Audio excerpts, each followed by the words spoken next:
How's it going, everyone? College Lefty, and in this video I have for you guys some MLB The Show highlights against a fan of the channel. We are going to be playing some friendly games in this one, and I also included a gameplay from one of the friendly games in the live stream over on Twitch, so definitely be sure to follow me over there. I'll be doing more viewer games in the future, and I try to do them every single season after making the World Series. So I already made the World Series in this season. The new stuff is coming out tomorrow. So I figured I would try and get a full 9-inning game against some people that are following the channel, some fans of the channel, and I figured I would give back to you guys in that way. I also have some games where I didn't quite go through them and edit them yet. I will also be clipping the Twitch live stream and creating highlight videos of the entire full game from the stream. If you guys want to go ahead and check some of those out, I have already began to do that, and I will have some of those links posted in the comment section down below and pinned. But for this gameplay, we are going up against Thunderhawks. I just wanted to try and mix this up, kind of start a new series against some of the viewers of the stream, give back to you guys, because you guys have shown a lot of support on the channel, and I always have really good games against you guys. I mean, people that watch the content for MLB The Show are really good at the game. People that watch the live streams all the time are also really good. I mean, you guys have learned a lot from a variety of content creators and use those types of things in your gameplay, and it definitely shows. I mean, I play against a lot of good players. This is how I've gotten better at the game as well, is playing against these guys. So I also want to be implementing these viewer games and things, playing against fans and whatnot, playing against supporters of the channel off stream as well. I'm going to be trying to reach out to some people, playing some collabs with some other guys, possibly content creators as well. But I'm trying to get some more viewer games, some more friendly games against you guys. I really do enjoy playing them. And as far as the gameplay goes, as long as the wind isn't really blowing in, the game is good. And this one, I don't really know what the wind was like. We just went ahead and played it. It was going to be a 9-inning game regardless, and it's going to be a lot of fun. The opponent has Oral Hershiser on the mound. I already got him for 1 run early in the game. The opponent was kind of struggling to locate some pitches in the zone. He had a few walks that kind of hurt him a little bit, and that's kind of how I was able to score so far. I mean, in this one, I mean, I wasn't really getting that many base hits. I mean, I only had a couple base knocks through the first couple innings, and I was able to keep the opponent off the board with Nolan Ryan so far in this one.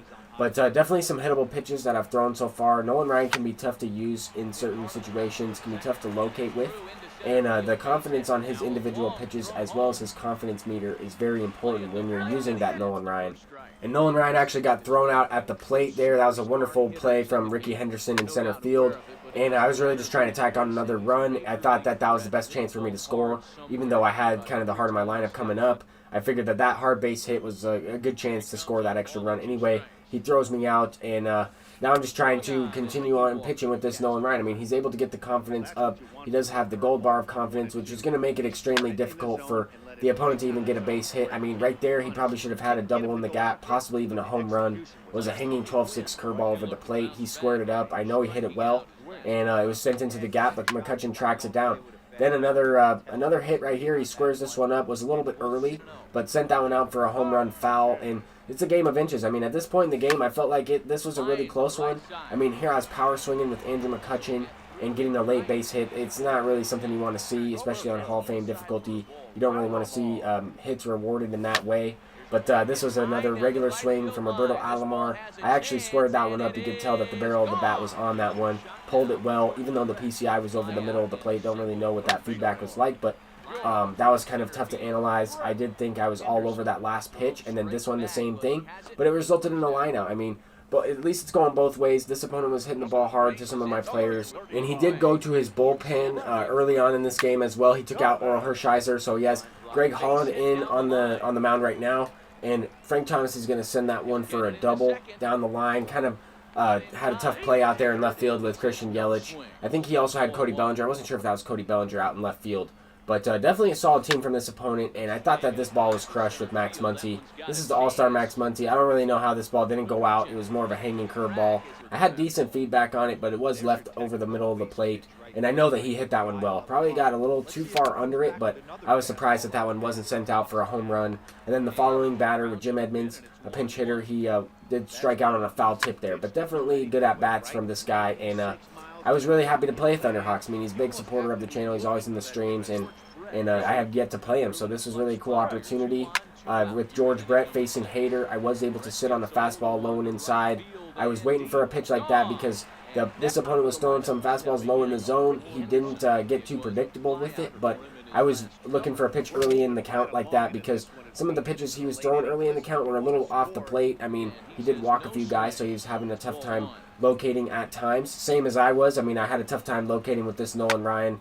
He was throwing pitches where I wasn't even trying to throw them over the middle of the plate with bad feedback or whatever the case is.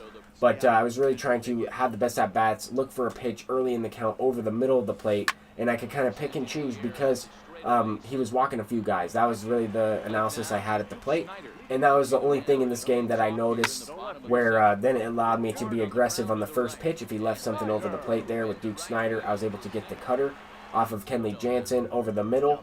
But now we have the creative player Pablo Sanchez up, and on a 2-0 count, the opponent did get me to chase some pitches lower in the zone at times, sometimes off the plate inside, and he was pitching well. I have to say that he was pitching well. I did get reward on some late base hits I didn't think I deserved, particularly this hit right here is a great example. I mean, it was low and away. I think I was even early on that one, but it was just a seeing eye single. I mean, I was getting a little bit lucky in this game so far, but there the opponent is sending one the opposite field with Mike Piazza. That was hit really hard, and unfortunate that it was hit so hard because it probably would have been a double if it wasn't hit over 100 miles an hour or whatever the case was. But solid at bat there, and then once again another hard hit ball just right to the fielder. George Brett makes the play for the double play, and I just got a little bit lucky on defense in this game a little bit. But facing Trevor Hoffman with Tony Gwynn, I sat on that circle changeup and sent it out. That is going to be a home run. I thought he was going to rob that one with Ricky Henderson. Ricky Henderson gets to everything out there in center field. Great center fielder for being a left field primary anyway. But Roberto Alomar, probably the player of this game so far. A couple RBIs, a couple base hits, including that home run. George Brett also has a home run and is 2 for 4 with 3 RBIs. So he's probably in the running for the player of the game as well. He is going to line one up the middle. That is also another seeing eye base hit. I mean, could have easily been a ground out double play, honestly. But it gets through, brings up Duke Snider. He walked Frank Thomas, which is definitely a smart move. I swung late on a couple pitches. I mean, he was throwing well. He used some cards that were tough to pick up, I would say. But luckily, he bails me out there with the hit by pitch. I know that's not what he was trying to do, and I got extremely lucky on that at-bat and was gifted a run pretty much. Then on this play, a 3-2 count, I swung at ball 4.